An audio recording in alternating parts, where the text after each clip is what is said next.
أسوأ الأحلام اللي ممكن تشوفها أي سيدة في المنام. أرجوكي إذا شفتي أحد هذه الرموز ما تحكيهاش لحد أبدا، لا أختك ولا صاحبتك ولا والدتك ولا حتى مفسرة الأحلام.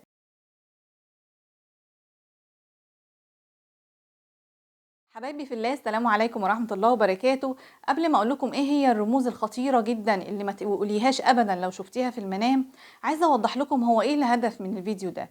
الهدف مش بس ان اقول لكم الرموز دي، الهدف هو التحذير لكل سيدة انها ما تحكيش ابدا الرموز دي، لان تعبيرها سيء جدا جدا، واذا تحققت فتفسيرها برضو سيء جدا جدا. حتى لو حكيتيها وما كنتيش وصلتي للتفسير الصحيح او لمعبر رؤى يقولك ايه هو التفسير الصحيح، برضو هتتحقق لانك حكيتيها. ما تخرجيهاش ما بين شفتيكي، ما تحكيهاش لحد خالص، لان ده بيذكرني بحديث الرسول صلى الله عليه وسلم: الرؤيا معلقة في عرقوب طائر ما لم تعبر، فاذا عبرت وقعت. يعني إذا فسرت الرؤية تحققت على الوجه الذي يريد الله سبحانه وتعالى، مش اللي صاحبتك هتقولك تفسيره كذا فيقع ده، ولا معبر الرؤية يقولك هو ده التفسير فيقع. هيقع التفسير على مراد الله، هيقع الشيء اللي ربنا سبحانه وتعالى كان عايزه يتحقق ويقع. تمام. وأيضا قال الرسول صلى الله عليه وسلم: إذا رأى أحدكم شيئا يكرهه فإذا قام من نومه فليستعذ بالله من الشيطان الرجيم ثم لا يحدث به أحدا أبدا فإنه لا يضره إن شاء الله. يبقى مفتاح الأمان في الرؤى إن أنا ما احكيهاش، ما أخرجهاش ما بين شفتي،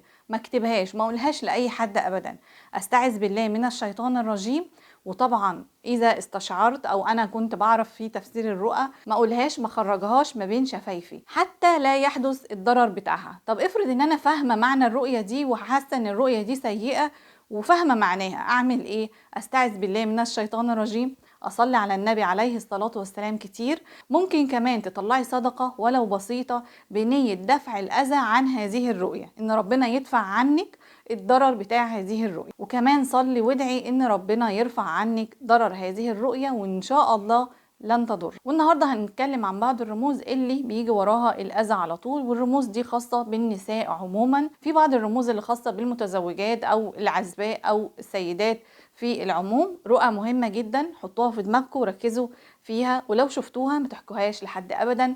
ويلا بينا نبدأ على بركة الله. وعشان تبقوا عارفين احنا مش هنفسر الرؤى دي تفسير دقيق زي المعتاد عندي في القناة. ليه؟ علشان اللي شافت الرؤية دي بالها ما يتشغلش وما ندخلش الحزن على قلبها. احنا عايزين اللي شافوا هذه الرموز بس يعملوا اللي قلت لكم عليه في اول الفيديو وياخدوا حذر، لكن مش عايزين نزعل حد ولا عايزين حد يشيل الهم ولا يبدأ يحزن يا ترى ايه اللي هيحصل، يا ترى كذا. لا، احنا عايزين ناخد بالاسباب، لان احنا لو استفدنا من الرؤية فعلا بنبقى اخدنا من الاسباب، وندعي ربنا فالدعاء يرفع القضاء، وان شاء الله ما يحصلش اي مكروه باذن الله. اول رمز هتكلم عنه هو رمز اللسان المشقوق. ان في واحده في الرؤيه ترى ان اللسان بتاعها مشقوق نصين. الرؤيه دي جات لي مرتين ثلاثه تقريبا. للاسف الرؤيه دي بيكون تاويلها سيء جدا خصوصا للمتزوجه. بيكون دلالة الرؤية دي أشياء مضرة ومؤذية جدا ممكن تحصل لها، سواء الأذى ده كان أذى نفسي أو أذى من جهة الزوج أو ما شابه. تمام. فالرؤية دي إذا رأتها المرأة عليها إنها تاخد حذرها وتعمل اللي قلت لكم عليه في أول الفيديو، وإن شاء الله لا تضر. اما تاني رمز فهو رمز في العموم في المرأة جميل جدا، وفي عزة وفي فرحة وفي حاجات جميلة بتحصل لها بعدها، وكمان احيانا تأويله بيخص البنات. تمام. فبيبقى ده بناتها في الرؤية واحداث سواء سيئة او بعض الاحداث على حسب رؤيتها شافت المكان ده ازاي في جسمها. المكان ده هو ثدي المرأة. المرأة اذا شافت في المنام ان الثدي بتاعها مقطوع سواء احدهما او كلاهما، الرؤية دي بتكون غير جيدة تماما. تأويلاتها متعددة طبعا على حسب احداث الرؤية، لكن اذا شفتي حاجة زي كده ما تحكيش الرؤية دي تماما، وادعي ربنا وان شاء الله لا تضر. اما الرمز الثالث فهو رمز ناس كتيرة جدا بتشوفه، لكن المرأة تأويلها لما تشوف الرمز ده مختلف عن الرجل. الرمز ده هو البيض في المنام. البيض اللي بيدل على حاجات كتيرة جميلة، لكن الرؤية لما تيجي بالشكل اللي بقوله لحضرتك ده، ان البيض في الرؤية يكون عدد معدود، يعني اقل من الخمس بيضات، ابقى عارفة هما كانوا كام بيضة في الرؤية. ولو شفت في الرؤية ان البيض ده اتكسر فيه بضاية او اتنين، أعزكم الله، الرؤية دي بتكون سيئة جدا، خصوصا للمرأة المتزوجة أو حتى المرأة الكبيرة في السن أو كده. رؤية البيض المكسور للسيدات رؤية غير محمودة، ما تحكيهاش أبدا أبدا لو شفتيه. أما رابع رمز فهو رمز قوي جدا جدا في الرؤية، وإذا جه بتكون بعدها أحداث صعبة جدا جدا للرائية، فهو رمز الشمس. إنك تبصي في السماء وتلاقي إن الشمس في الرؤية عليها كسوف ومش باينة، أو جات لي رؤية إن في واحدة كانت النهار طالع وبعدين فجأة لقت الدنيا بتضلم كأنها ليل دامس، بتبص لقت الشمس كأن في كسوف واختفت، وده كان السبب في الرؤية في الظلام اللي حصل. الرؤية دي كانت تنبئ ببعض الأحداث اللي هتحدث للرائية سيئة جدا. بسرعة جدا نصحتها انها تطلع صدقة وتصلي على النبي كتير، والحمد لله حصل حاجة بسيطة جدا ما تجيش على هول الرؤية واللي حصل فيها. فالرؤى التحذيرية لو استفدنا منها فعلا وعملنا بأسبابها الحمد لله بينكشف عنك أذى كبير جدا. عشان كده مهم لو فهمتي انها تحذيرية، ومهم لو أخدتي بالأسباب.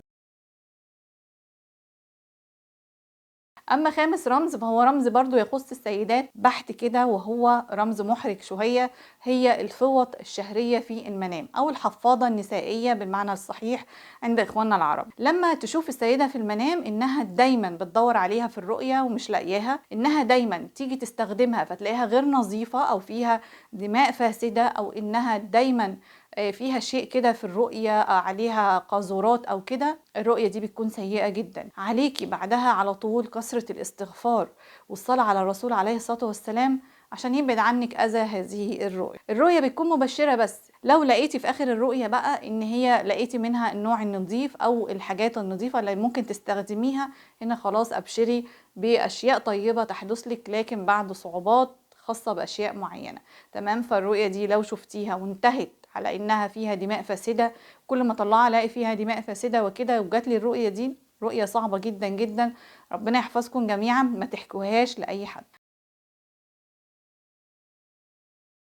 اما الرمز ده فهو رمز مشهور وفي ناس كتير بتشوفه، لكن الرمز ده وتفسيره ده ما يجيش الا للسيدات، هو خاص فعلا بالسيدات، وخاص خصوصا بالمتزوجات او المقبلات على الزواج، وبيكون عندهم احداث عظيمة جدا اذا فسرت هذه الرؤية، وبيحصل اذى كبير جدا بعد الرؤية دي، وهي انها دايما عايزة تدخل الحمام تتبول، وفي اخر الرؤية بتدخل وبتتبول تمام، ولكنها بعد ما تتبول اعزكم الله ما بتلاقيش ميه نظيفه للاستنجاء. تمام. فبتيجي في الرؤيه دايما ان هي عايزه تدور على ميه نظيفه للاستنجاء لكنها مش لاقيه، وبعدين في اخر الرؤيه احيانا تلاقي انها استنجت ولكن بميه البول. الرؤيه دي بقى سيئه جدا جدا، الاستنجاء بماء البول للسيدات غير طيب تماما. ربنا يحفظكم جميعا ويحفظكم لأزواجكم ويصلح ما بينكم. الرؤية دي بتكون محذرة لحاجات معينة ممكن تحصل، فلو عندك شوية مشاكل كده هدي الدنيا وروقي بالك، ما تخليش المواضيع تكبر قوي،